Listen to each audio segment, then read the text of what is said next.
Olá pessoal, graça e paz. A nossa reflexão de hoje está baseada no livro de 1 Reis, no capítulo número 17, versículo 1, que diz assim: Então Elias, o tisbita, dos moradores de Gileade, disse a Acabe: Vive o Senhor, Deus de Israel, perante cuja face estou, que nesses anos nem orvalho nem chuva haverá, senão segundo a minha palavra. Queridos, primeiro o contexto social, político e espiritual da época do profeta Elias. Reinava em Samaria, após a divisão dos reinos de Israel, Acabe, esposo de Jezabel, que influenciava toda a nação. Um rei sem visão, um império que caminhava para o buraco moral e que apostatava de forma pública a fé. Deus precisava restaurar aquela nação. Deus precisava colocar aquele povo de volta no eixo. E Deus levanta alguém com esse propósito. E a quem Deus levanta? Um grande partido? Uma grande empresa? Deus vai em busca de um príncipe no palácio? Não. Deus vai até um pequeno povoado de Tisbé, em busca de um homem simples, do campo, da roça, mas que tinha conduta, caráter, boa fé e era temente a Deus e tinha chamado do Senhor. E chama este homem e o levanta para um propósito: restaurar aquele povo, para restaurar aquela geração. Às vezes nós imaginamos como Deus haverá de levantar um profeta. E a forma como Deus levanta contraria completamente a maneira como nós pensamos. Eu me lembro do texto que Paulo escreveu. Deus pega as coisas loucas desta vida para confundir as que são sábias, e pega as coisas que não são para confundir as que são. Deus levanta Elias. Não sei qual é o contexto em que você está inserido e quais são as imoralidades caóticas que ele rodeia.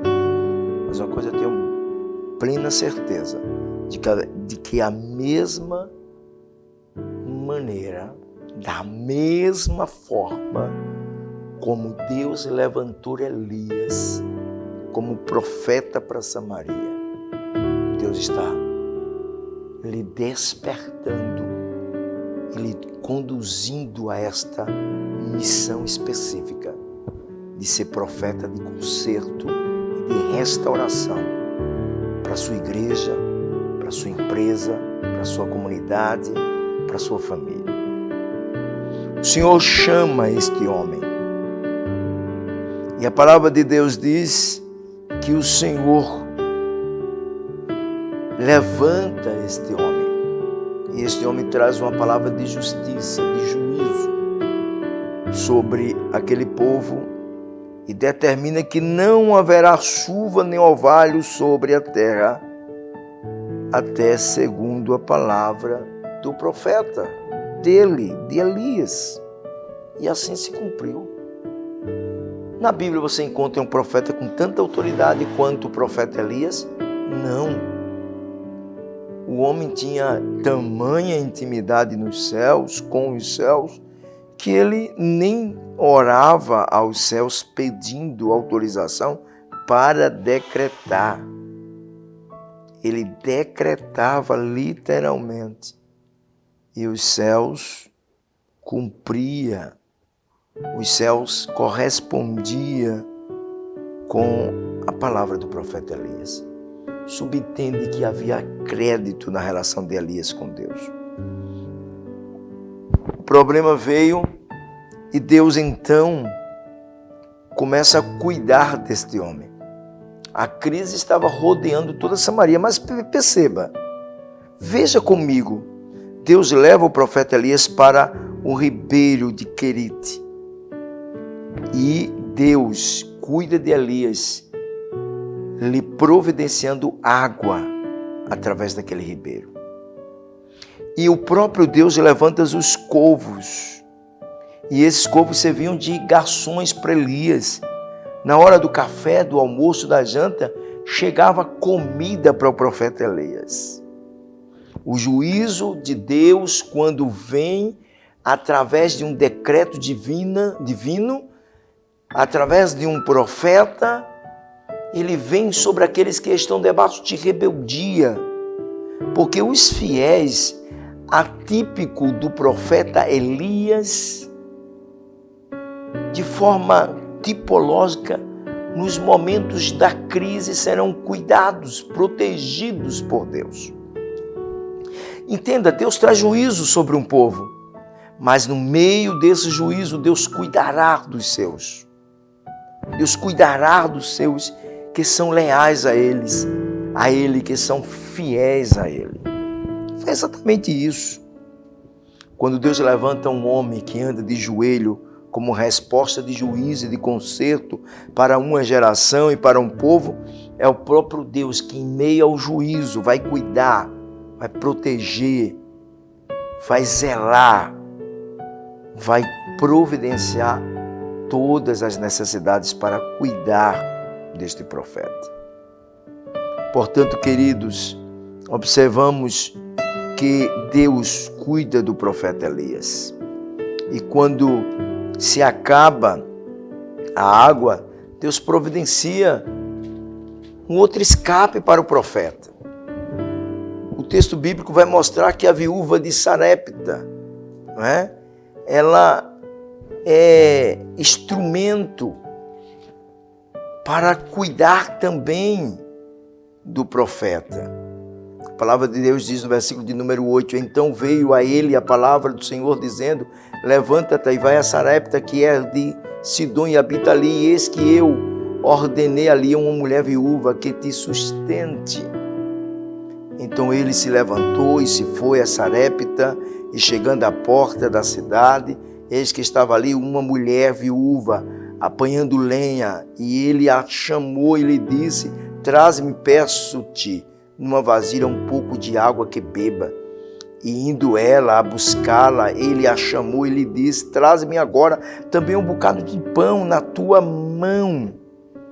Elias chega na casa daquela viúva e pede que ela traga para ele a única coisa que ela tinha para se alimentar com seu filho. E ele lança sobre ela uma palavra de fé. Traz primeiro para mim, porque nunca mais faltará em tua casa. Ela até analisou, mas como a única coisa que eu tenho, mas como é bom, queridos, ouvirmos a voz de Deus através do profeta. E muitas vezes há um preço à obediência. Às vezes temos que, por obediência, abrimos mãos da única coisa que nós temos como algo concreto, materializado, seguro. Mas a palavra profeta trará existência. A palavra de Deus trará à existência aquilo que não existe. Ela abriu mão do que ela tinha. Ela fez para o profeta o bolo com a farinha, o resto que sobrou. O profeta se alimentou. E a palavra de Deus diz que nunca mais faltou comida na casa da viúva de Sarepta. Aleluias! Nunca mais faltou comida. Por isso, queridos, quando nós somos respostas de Deus para trazer restauração, juízo, conserto, à medida que Deus conserta alguns, Deus restaura outros, traz sinais sobre outros, traz avivamento sobre outras casas. E isso aconteceu na casa daquela viúva que estava também vivendo a consequência de uma crise que estava sobre toda a nação de Samaria, sem água, sem orvalho. Mas Deus também providenciou cuidado e provisão para a casa daquela mulher. Mas ela não podia. A palavra de Deus diz que o profeta Elias também trouxe milagre àquela casa. Deus usou de uma forma extraordinária. A palavra de Deus diz no versículo 17, depois dessas coisas sucedeu que adoeceu o filho desta mulher, da dona da casa. Houve um problema de enfermidade inesperada. E até ela chegou a questionar se esta enfermidade tinha sido resultado da vinda daquele profeta à sua casa, até confundindo que talvez ele tivesse trazido maldição e não bênção.